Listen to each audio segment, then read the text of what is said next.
Hi, everyone. So food waste, food storage, not as sexy as blockchain for carrots, not as sexy as last mile delivery, but really important in terms of kind of thinking about the food ecosystem. So I'm really excited. We have a variety of solutions here talking about food preservation, food storage, and ultimately food waste. So I'm going to go down the line, have everybody give a quick introduction in terms of what their product does and how they're thinking about the food storage, food waste problem, and then we'll kick it off from there. Okay, so my name is Lapidot, and I'm from a company called Silo. We're actually a consumer-facing company, and we are developing the world's first one-touch vacuum sealer. Using our device will actually keep your food fresher for longer in a beautiful and seamless way.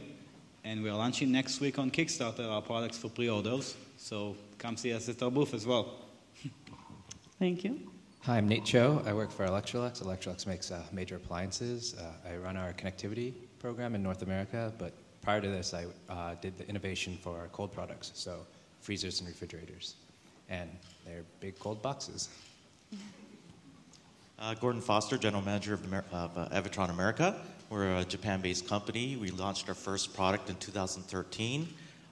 It was actually for a commercial fryer, where it adapts into the fryer and it preserves the food, the moisture content within the food. So when you fry the food, you have much juicier, less oil absorption into the food. The oil lasts longer, so there's an ROI attached to it. But we're going to be using that same technology for the next phase, which is food preservation. So. And because I didn't understand it on the first time of us talking, I'll clarify. One additional explanation is it's electromagnetic waves being applied to foods or flours or other items to help maintain moisture content in that in order to help food preservation. And so, from the science angle, humidity and temperature are kind of the two top considerations in terms of kind of thinking about food preservation and longevity. But oftentimes it's the human element that is the main problem. As you're thinking about food waste, it's either I bought too much, or you overserved, and so now there's waste, or oh crap, I forgot we had that in the refrigerator. And so I think that's a lot of the behavioral issues that we see in terms of kind of food waste as it relates to the kitchen. So Tal, I'd love for you to talk about how you guys are thinking about the practical issue of technology and science in terms of food preservation, but also attacking the human element. Okay, so first of all, science, you actually forgot the third part, oxygen.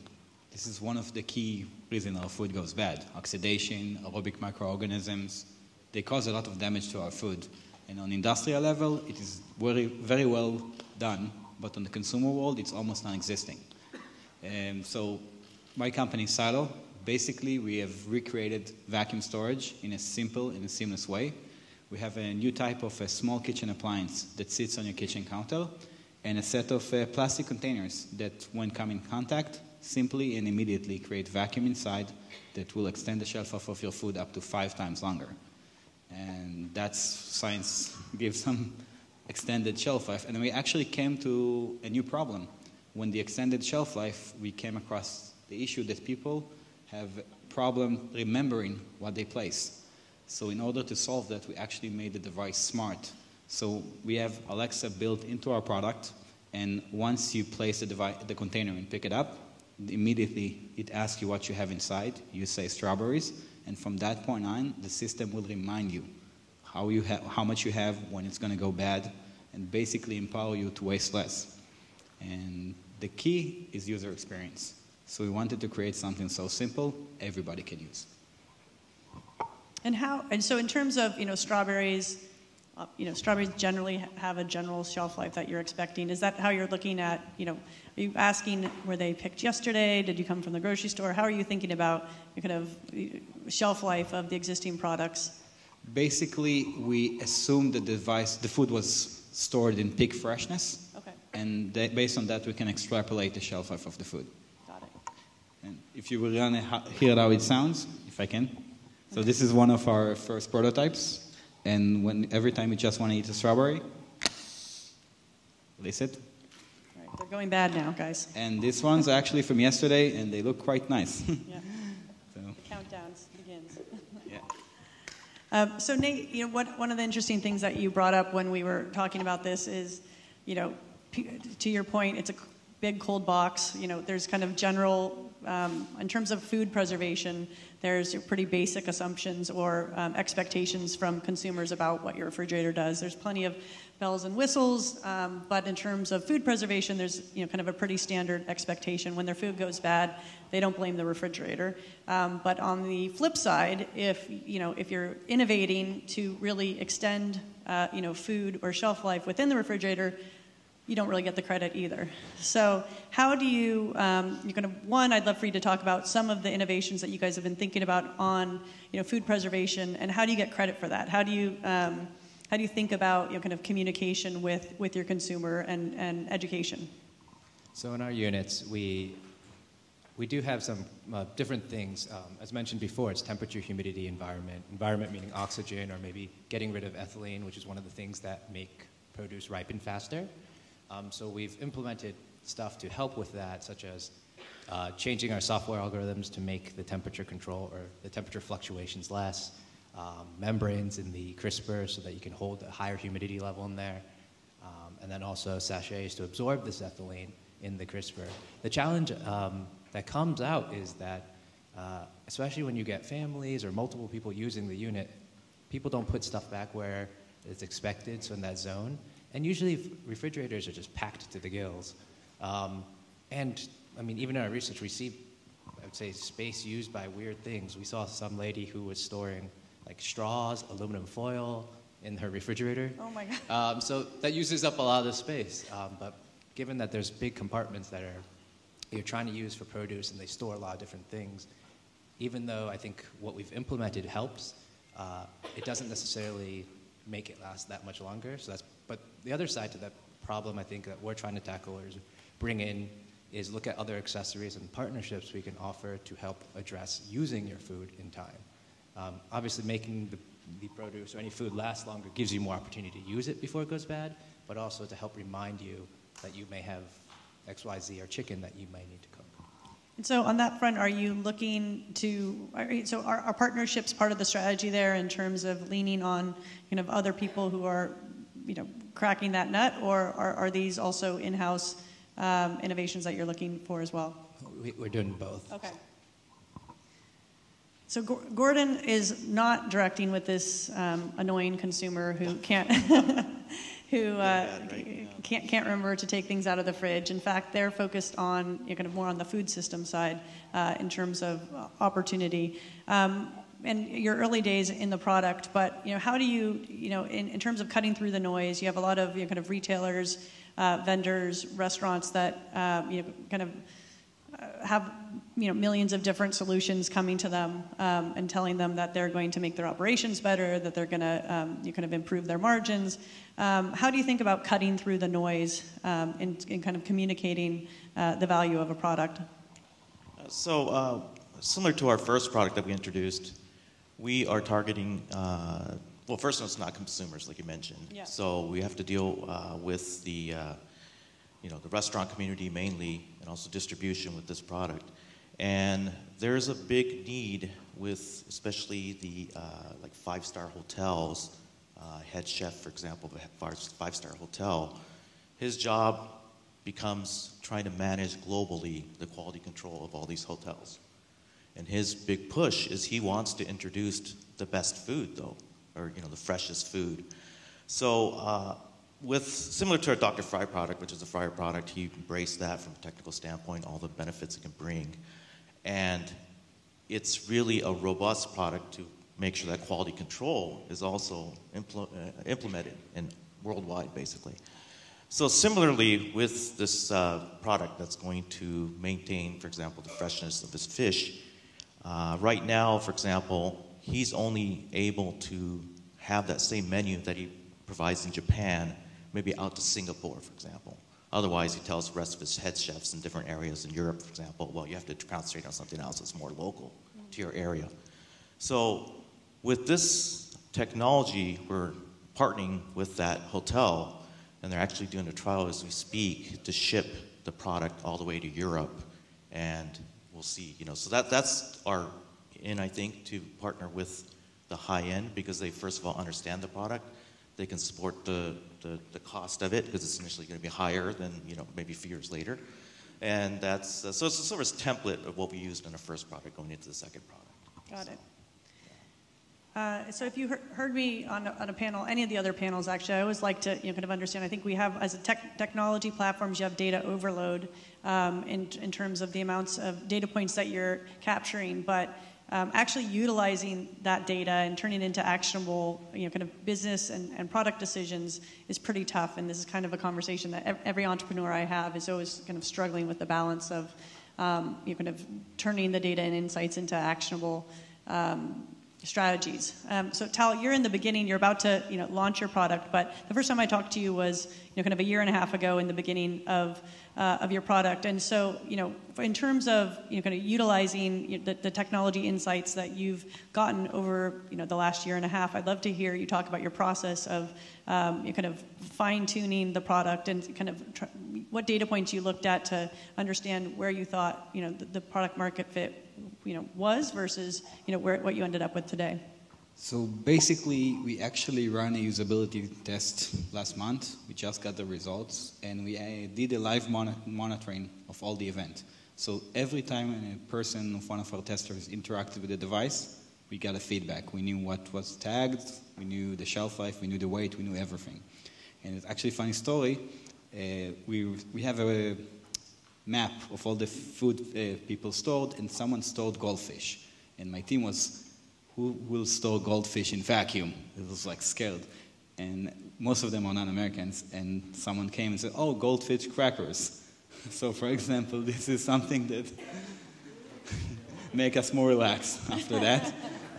But it's really, we need to follow people to understand their behavior. And the beautiful thing about smart appliances is that we actually don't need to bother people in order to get the feedback. If we know how to build the sensors right, the device will allow us to learn patterns and better adjust the product. So this is one of the key things we are focusing on now, optimizing our experience based on what we can see. Did you find that you had an initial premise on kind of how the product was going to turn out that turned out to be incorrect in terms of your product path? For example, one of the key things that was important for us was the ability to fold the device. People are very sensitive for counter space. And we didn't know if it's that important or not. And using the study, we can actually get people to see flipping the device, which meant it's an actual important feature. Okay. So we actually all the time optimizing the device, but relatively we projected most of what we expected in our study, so we are quite happy with the results. That's great. Nate, so how are you guys, you guys obviously have tons of consumer testing arms that are kind of continually, bringing in data points, sometimes the old-fashioned way. In terms of your actual fridges, and part of the conversation before this was, talking about kind of the path towards, being a connected appliance company, kind of where there are areas you can pull data versus not. Where are some of the areas that you're kind of actively pulling data, from the units, or kind of where are you looking to, outside of the traditional analog data points in terms of, making informed decisions about building out the products? Yeah, so I think some of the challenge, though, is that kind of going back to I think it was Brett with the Whirlpool example around the mode that was never used. But the challenge to that is that when you're purchasing, you might want to see or have, hey, I may want to use this, or this would be great. Yeah. Aspirational. Exactly. Yeah. And then the other side to this is as we make, so for us right now, a lot of this data collection is so we can learn how people are using this so we can make a better product for them in the future. But also the great thing about connected products is that unlike a traditional unit, that's as good as it's ever be when you bring it home. You can give new features down the line. I think we're still also trying to figure out what those are, at least on the product, but that's why we've kind of stood up a group to kind of tackle a lot of the accessories and the rest of this ecosystem, because I think we'll be able to deliver value there much quicker. So building on that, this is for you and Tal. The Connected Kitchen, as we've seen, and for those of you whose fourth year it is, you really know, this is a kind of a complex disconnected space that's becoming more and more connected, but still you have a lot of different interfaces. You still have, everybody has their own app. There's different, obviously, voice-enabled technology is merging a little bit of that. But, on the food storage and food preservation side, do you feel that needs to be, kind of part of the connected ecosystem into, kind of potentially other partners who are in the audience today? How do you think about kind of food storage as it relates to this interconnected system? Does it need to, talk to your, recipes? Does it need to talk to your grocery shopping? Should it be, connected into your smart oven? Kind of, how do you think about this sitting in the smart kitchen space? So in the end, it has to be an holistic thing. We have to create a way that all of these components will come together. I believe, personal opinion, that it will start individually. So ovens, inventory, fridges, all of them will grow on their own. And at a certain point, the points will start to connect and people will be able. Technology is actually quite simple because most of this data is collected on the cloud anyway. We just have to build the bridges. So I believe it will get there within a few years. The biggest challenge for our industry is to create something that's useful for food storage, right, which is something slacking today. So building on what Tal said, I definitely agree because we want to see, or the way to do it is you want to monitor everything that's going into the kitchen and everything that's being consumed so you do know what you currently have. I forgot my second thought though. Well, tell us if you come back to it. So, Gordon, I think I'd love for you to talk a little bit about, kind of again, because it's kind of a different opportunity that you're attacking, kind of the different growth opportunities that you see, and kind of how you think about, one in terms of the high-end kitchen and preserving, kind of, high price cuts of meat or fish. That's a clear value prop. But in terms of kind of broadly thinking about kind of food waste and food preservation, what opportunities you're most excited about? So I wouldn't call it really an opportunity, but really it's a social issue. Okay. Food loss, food preservation. United Nations, they published a study back in 2011, and they came up with the figure of 3.1 billion tons of food waste, basically. And that doesn't really probably ring a bell for people, but it's 33% of our food basically going to waste. So from that perspective, that may still not ring a bell with a lot of people. It's like it's 33%, so what? That happens every year. But that was back in 2011. So the population back then was 7 billion, now it's up to 7.6 billion or something like that. Another study by the Ministry of Agriculture in Japan basically is saying that by 2050, if we have the same type of technology, these type of technologies here, not counted, so obviously these type of technologies, there's our technologies, there's a peel, which puts a coating on fruits and vegetables, there's ethylene gas we're talking about. So, minus those type of emerging technologies, by 2050, if nothing's done, basically our farm size has to go up by 1.7 times right now. So there's a lot of challenge there. There's a lot of opportunity, to your point. Our technology, I think, lends itself well to different areas of that sort of distribution chain. In the case of back to the executive chef, he's not focused on putting it in his restaurant. He just wants good food to come to him. So it's really about the distribution that we're tackling as a first step.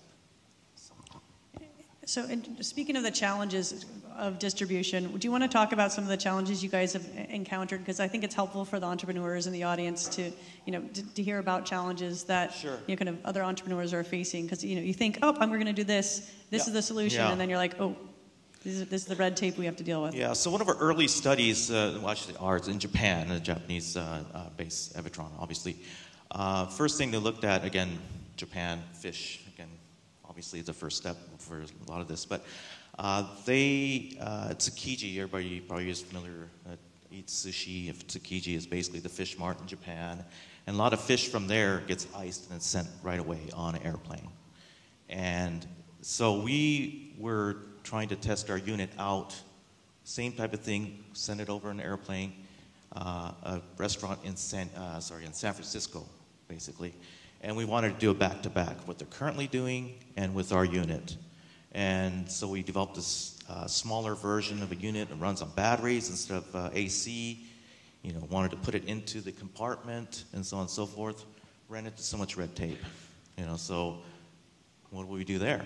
Well, it happens to be that while we're doing the study for our unit, we found out that there's some lasting effects. So even after you move the fish from the unit, it still can preserve or really make that water content inert for a certain amount of days.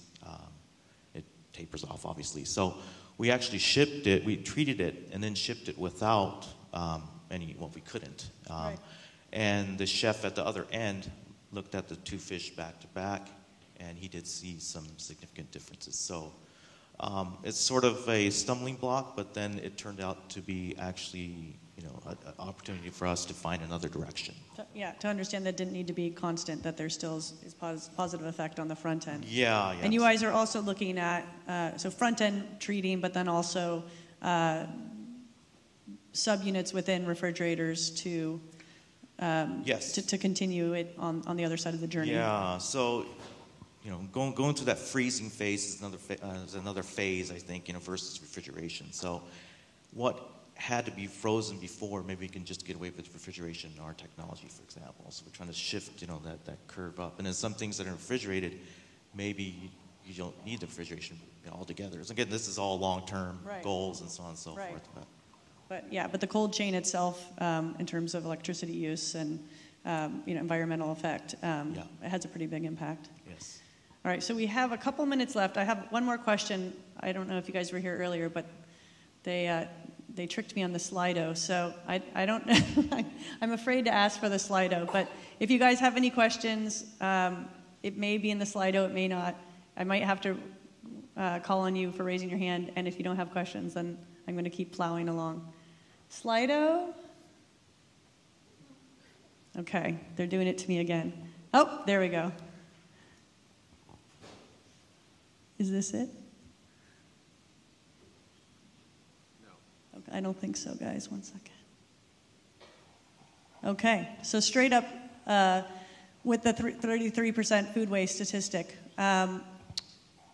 where along the food production and distribution and consumption process is that 33% of food waste happening? So, you guys want to talk to that? Yeah, so actually we've done a lot of research on food waste, and apparently it's 2/3 happens in actual people's homes. So most of modern food waste happens in all of our homes and not so much in the supply chain. Yeah, I think it also depends on the countries. More developed countries typically have less waste in the production portion. Yeah. And actually one of the, we've seen a lot of this too. Electolux actually invested in partnered with a company Karma in Sweden to try and match between supermarkets and restaurants when they're done and they have food at the end of the day that they can't necessarily sell or give away.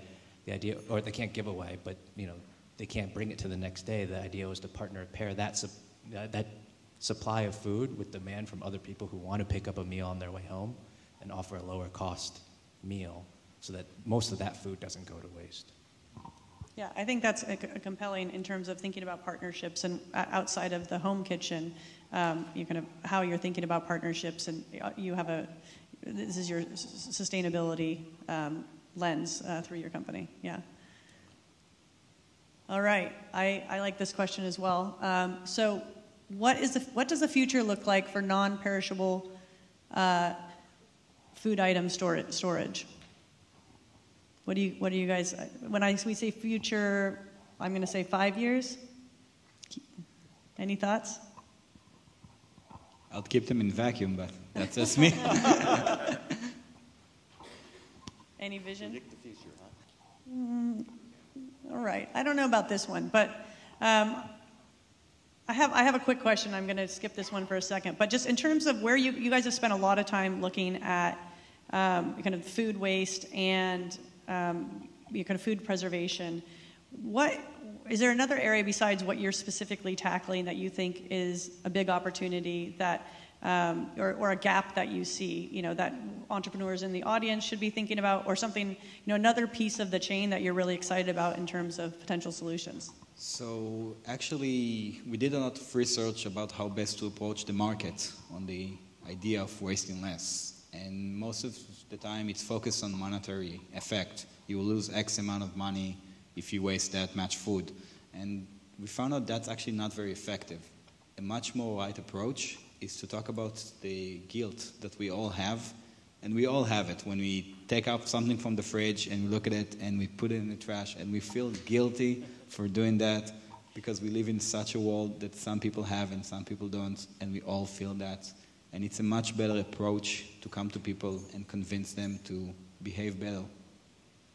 Well, I think maybe a different perspective there, but the stuff we throw away, we really don't know if it's good or bad. It just has an expiration date on it. If it's spoiled, obviously you look at it and like, oh, I'm sorry, that type of thing. But someone that needs to go in there, I think, come up with some type of measurement tool to actually tell you, if it's bad or not. I think that alone, instead of putting the guilt on the consumer and having him really, benefit of the doubt always goes to, throw it away. So, I think that would help a lot. And you are seeing that. You are seeing that on the industrial side. So I think it'd be interesting, and I think as a standalone solution is not as exciting. But in terms of, that'd be a really interesting thing to build into a refrigerator or build into a storage unit, because I think, in terms of partnerships, I think it makes sense. I've definitely seen that on the industrial side quite a bit. I was going to add to Tal's comment about the emotional side. I think has a big play, and it's weird because what we've seen from our research is people will take something on the fridge, they look at it, they know it's bad, and then they may put it back in the fridge again to store it so they can throw away later. So that only just creates more clutter, so they can't find the food they need. So I think I'm guilty. As we work together, we can find mechanisms to help encourage or get that out of the fridge so they can find and use the food when they have that window before it goes bad. All right. Thank you guys very, very much. Give them a round of applause, please. Thanks.